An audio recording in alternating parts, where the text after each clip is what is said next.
Hi hello friends, welcome to my channel. ఈరోజు video ఏంటిదంటే దోసకాయ పప్పు ఎలా చేయాలో మనం తెలుసుకుందాం. కుక్కర్ తీసుకొని కుక్కర్లో కందిపప్పు వేసుకొని దీన్ని 2 టైమ్స్ అయితే మనం వాష్ చేసుకోవాలి. దోసకాయ ముక్కలు తొక్క తీసి నీట్గా విత్తనాలు వేసుకునే వాళ్ళైతే విత్తనాలు అలాగే ఉంచుకొని కట్ చేసుకోండి. ఇప్పుడైతే మనం కందిపప్పు అయితే నీట్గా 2 టైమ్స్ కడిగి పెట్టుకున్నాం కదా, అందులో మనం దోసకాయ ముక్కలు అయితే వేసుకుందాం. పచ్చిమిర్చిని మొత్తాన్ని ఇలా తుంచుకొని అయితే వేసుకోండి. కారం తక్కువ తినే వాళ్ళైతే కొంచెం తక్కువ వేసుకోండి, పచ్చిమిర్చి చూసుకొని కారం ఉన్నాయా లేదా అని. పచ్చిమిర్చి ఎక్కువ తినే వాళ్ళైతే కొంచెం ఎక్కువ వేసుకోండి. నేనైతే ఒక 11 పచ్చిమిర్చి అయితే తీసుకుంటున్నాను. ఇవి బాగా కారంగా ఉన్నాయి, సరిపోతాయి. కొంచెం కారంగానే తింటారు. ఇంతవైతే 3 టమోటాస్ సరిపోతాయి. పెద్దవనుకోండి 2 తీసుకోండి. టమోటా ఎప్పుడైనా కట్ చేసేటప్పుడు ఇది తీసి కట్ చేయండి, లేదంటే హెల్త్ ఇష్యూస్ వస్తాయి. మనం ఏది వేసినా 2 టైమ్స్ వాష్ చేసి వేయాలి. పచ్చిమిర్చి ఇంకా టమోటో ఏదైనా 2 టైమ్స్ వాష్ చేసుకొని వేసుకోండి. చింతపండు కొద్దిగా వేసుకోండి. దోసకాయ పుల్లగా ఉంటుంది, ఇంకా టమోటా కూడా పుల్లగా ఉంటుంది. కొంచెం వేసుకోండి. పులుపు బాగా ఎక్కువ తినే వాళ్ళైతే ఇంకొంచెం వేసుకోండి. ఈ పప్పుకి ఇదైతే సరిపోతుంది. మేము పులుపు కొంచెం తక్కువే తింటాం కాబట్టి. ఇప్పుడైతే వాటర్ వేసుకుందాం కదా. ఈ చింతపండు ఇలా పైన పెట్టుకోండి.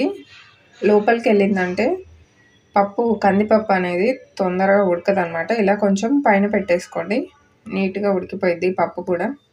ఉడకని పప్పు అయితే చింతపండుని సపరేట్గా నానబెట్టుకొని వేసుకోండి. ఇప్పుడైతే కొద్దిగా సాల్ట్ వేసుకుందాం. మనం కుక్కర్కి మూత పెట్టి స్టవ్ మీద పెట్టేసుకోండి. బాగా ఉడికే కందిపప్పు అయితే 3 విజిల్స్ వరకు ఉంచుకోండి. ఉడకని కందిపప్పు అయితే 4 విజిల్స్ వరకు ఉంచుకోండి. 3 విజిల్స్ అయితే కంప్లీట్ అయిపోయినాయి. కొద్దిసేపటి తర్వాతే మూత అయితే ఓపెన్ చేయాలి. ఓపెన్ చేసి చూద్దాం. పప్పు అయితే బాగా ఉడికిపోయిందండి. మరి పేస్ట్ లాగా అయితే ఉడికించకండి. చూడండి, ఇలా పట్టుకొని ఇలా అంటే మ్యాష్ అయిపోవాలి. అంతవరకు అయితే ఉడికించుకోండి. మరి పేస్ట్ లాగా ఉడికించుకుంటే బాగోదు. ఇంతవరకు అయితే ఉడికించుకోండి. ఇప్పుడైతే పప్పు గుత్తితో మెదిపేద్దాం. చూసారా, ఉడితే ఇలా అంటే మెదిపోతుంది. నేనైతే కుక్కర్లోనే పోపు వేసుకుంటున్నానండి. కుక్కర్ బాగా వేడైన తర్వాత ఆయిల్ వేసి పోపు దినుసులు కూడా వేడైన తర్వాత కొద్దిగా కరివేపాకు వేసుకోండి. ఇప్పుడు ఉల్లిపాయలను కూడా వేసుకున్నాం. ఒక ఉల్లిపాయ అయితే సరిపోతుందండి. కట్ చేసుకొని ఇలా వేసుకోండి. ఉల్లిపాయల్ని ఇలా గరిటెతో కాకుండా ఇలా కత్తితో ఇలా వేయించడం వల్ల కత్తి అయితే ఎప్పుడు పదునుగా ఉంటుంది, షార్ప్నెస్ తగ్గదన్నమాట. మీరు కూడా ఒకసారి ట్రై చేయండి. ఓన్లీ పోపు వరకే ఇలా వేయించుకోండి కత్తితో. ఇప్పుడు కొద్దిగా పసుపు వేసుకున్నాం. పసుపు పోపులో వేస్తే పసుపు స్మెల్ రాకుండా ఉంటుంది, అలాగే కలర్ కూడా వస్తుంది. అలాగే కొద్దిగా కారం కూడా వేసుకోండి. మనం ఆల్రెడీ పచ్చిమిర్చి వేసాం కదా, కారం అయితే చూసుకొని వేసుకోండి. లైట్గా అయితే సరిపోతుంది.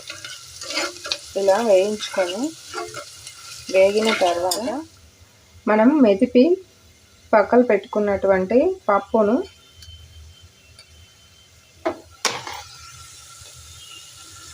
పోపులో వేసుకోవాలండి. ఎప్పుడైనా సరే పోపులోనే పప్పు వేసుకోండి, టేస్టీగా ఉంటుంది. స్లోగా చూసుకొని వేసుకోండి, మీద పడే అవకాశం ఉంది. ఇలా వేసుకోండి. మీరు పప్పులో పోపు వేసారంటే బాగోదండి. పోపులోనే ఎప్పుడైనా మనం మెదిపిన పప్పు కూడా వేద్దాము. మనం ఫస్ట్లోనే సాల్ట్ వేయడం జరిగింది కాబట్టి రుచికి సరిపడా వేసుకోండి చూసుకొని ఒకసారి. పోపు వేసిన కొద్దిసేపటి తర్వాత పప్పు బబుల్స్ లాగా ఫామ్ అవుతుంది. అప్పుడు కొత్తిమీర వేసుకొని దించేయండి. అంతవరకు స్టవ్ మీదే ఉంచు. మనకి గుమగుమలాడే పప్పు రెడీ. వేడిగా ఉంది కాబట్టి ఇలా ఉంది. కొద్దిసేపు చల్లగైనాక కొంచెం గట్టిగా అవుతుంది. మరీ గట్టిగా కావాలంటే కొంచెం వాటర్ తగ్గించుకోండి.